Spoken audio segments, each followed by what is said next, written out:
Salve galera! O Tribunal de Nuremberg é considerado um marco na história, não só por julgar e punir lideranças nazistas por crimes cometidos durante a Segunda Guerra, mas também por ser considerado um dos primeiros tribunais internacionais e que serviu como ponto de partida para mostrar ao mundo as atrocidades cometidas durante o Holocausto.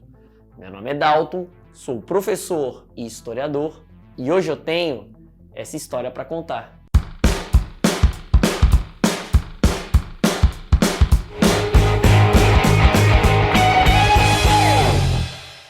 Para quem não sabe, depois da Segunda Guerra Mundial, quando o mundo descobriu as atrocidades que aconteciam dentro dos campos de concentração, foi montado um tribunal para julgar e punir os responsáveis por esses crimes. Mas não foi fácil montar esse tribunal.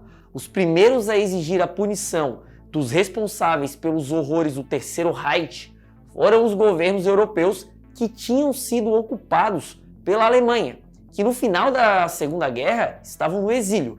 Países como a Polônia, a Tchecoslováquia denunciaram a morte de sua população civil e publicaram diversas declarações com o objetivo de convencer as forças aliadas a anunciarem atos de punição e de retaliação. O problema é que até o final da Segunda Guerra, apesar de já existirem previsões de crime de guerra, era muito difícil saber como seriam essas punições. Na Primeira Guerra Mundial, por exemplo, a Inglaterra falhou em julgamentos de alemães criminosos de guerra, que na época se falava inclusive em enforcar o Kaiser Guilherme II, o que obviamente não foi feito, já que ele era primo de Eduardo V, que era o rei da Inglaterra na época. Inclusive, um dos últimos vídeos aqui do canal foi falando sobre essa relação familiar na Primeira Guerra. Vou colocar o link aqui na descrição e também nos cards. O vídeo está muito bom e vale a pena conferir. Mas, voltando para a Segunda Guerra, tudo indicava que seria diferente. Antes mesmo da guerra acabar, em reunião realizada na capital russa em 1943, Roosevelt, Stalin e Churchill disseram que caçariam os criminosos nazistas até os confins do mundo. Foi criada também, ainda com a guerra em curso, a Comissão dos Crimes de Guerra das Nações Unidas e bem no final da guerra aconteceu a Conferência de Yalta, com claras intenções dos países em punir os crimes de guerra. Porém, o grande desafio era pensar como seriam essas punições. Britânicos e soviéticos desejavam a execução sumária de diversas autoridades do Terceiro Reich. Já os norte-americanos estavam divididos, mas acabou prevalecendo a ala mais moderada, que acreditava em uma solução jurídica através de um tribunal internacional. E finalmente, entre julho e agosto de 1945, foram criados por juristas os fundamentos do Tribunal Militar Internacional de Nuremberg, com a Carta de Londres. Esse documento definiu como seria o funcionamento do tribunal, os 4 tipos de crimes que deveriam ser levados em consideração pela acusação e as organizações nazistas que seriam consideradas criminosas. O local escolhido também é emblemático, o Palácio da Justiça de Nuremberg. Ele foi escolhido para abrigar um tribunal porque havia sobrevivido milagrosamente ao bombardeio aliado durante a guerra e tinha uma prisão anexa que permitia manter os acusados que seriam julgados. Mas o fato mais importante para a escolha é que Nuremberg tinha um significado simbólico. 10 anos antes, os nazistas tinham celebrado naquela cidade alemã as leis racistas do Terceiro Reich, chamadas de Leis de Nuremberg.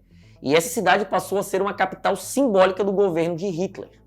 O tribunal durou 10 meses, com 403 sessões públicas. E olha só que interessante, a gigante em tecnologia, a IBM, criou um sistema de tradução simultânea, que hoje é bem comum em eventos internacionais. Inicialmente foram iniciadas 24 pessoas, mas somente 22 foram efetivamente julgadas. Robert Lee, chefe do corpo alemão de trabalho, acabou cometendo suicídio na prisão. E Gustav Krupp, patriarca da indústria IG Farben, que desenvolvia os gases usados no Holocausto, foi retirado do julgamento por causa da sua debilidade mental.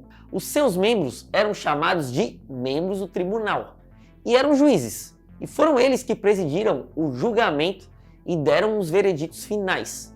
Essa corte era composta por 8 membros, 4 titulares e 4 suplentes. Um titular e suplente de cada país aliado.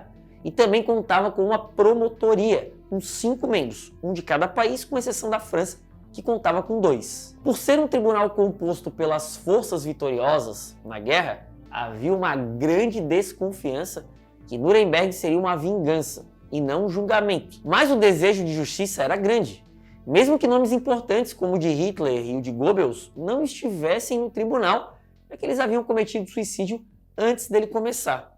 Um elemento que gerou constrangimento e foi muito explorado pelos advogados de defesa foi o período em que a União Soviética foi aliada da Alemanha nazista, com o pacto Ribbentrop-Molotov. Os advogados chegaram a levantar o crime de conluio usando a tese de que os réus eram acusados de conspirar e o próprio Stalin também poderia ser enquadrado como criminoso de guerra, mas essa tese não foi considerada pelos juízes. Todos os acusados contavam com advogados, o que tinha como objetivo manter o direito de defesa assegurado.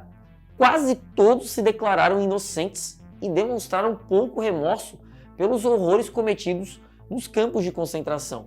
Os vereditos finais foram: 12 réus foram condenados à morte na forca, 3 foram condenados à prisão perpétua, 4 condenados a penas que variaram entre 10 e 20 anos, 2 foram absolvidos e 1 acabou cometendo suicídio na cela. Mas nem todos os condenados à forca morreram efetivamente na forca. Um exemplo é Hermann Göring, que foi o réu de maior patente a ser julgado em Nuremberg.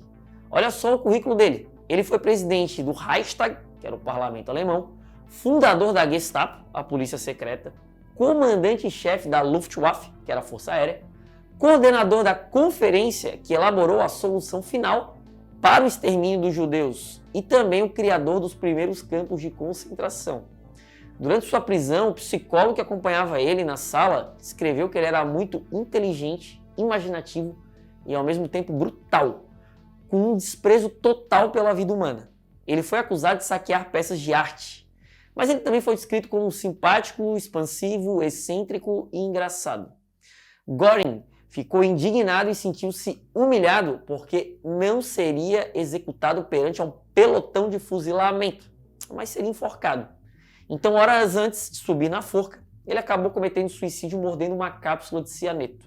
Até hoje ninguém sabe quem deu essa cápsula para ele. Como eu falei anteriormente, quase todos se declararam inocentes, menos Albert Spencer, que era arquiteto preferido de Hitler e seu assessor pessoal, que durante a guerra tornou-se ministro de armamento e munição.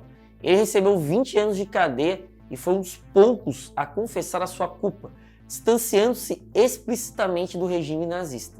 A importância do Tribunal de Nuremberg foi imensa.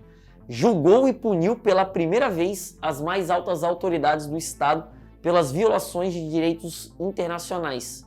Também tornou crime contra a humanidade e de genocídios reconhecidos internacionalmente. Formou as bases dos futuros tribunais internacionais e teve um papel fundamental para organizar e sistematizar documentos que seriam usados para escrever a história do Holocausto. Galera, se chegou até aqui, esse vídeo merece o seu comentário. Escreve o que achou e já aproveita para sugerir um tema para um próximo vídeo. Espero que vocês tenham gostado. Até o próximo vídeo. Valeu, galera!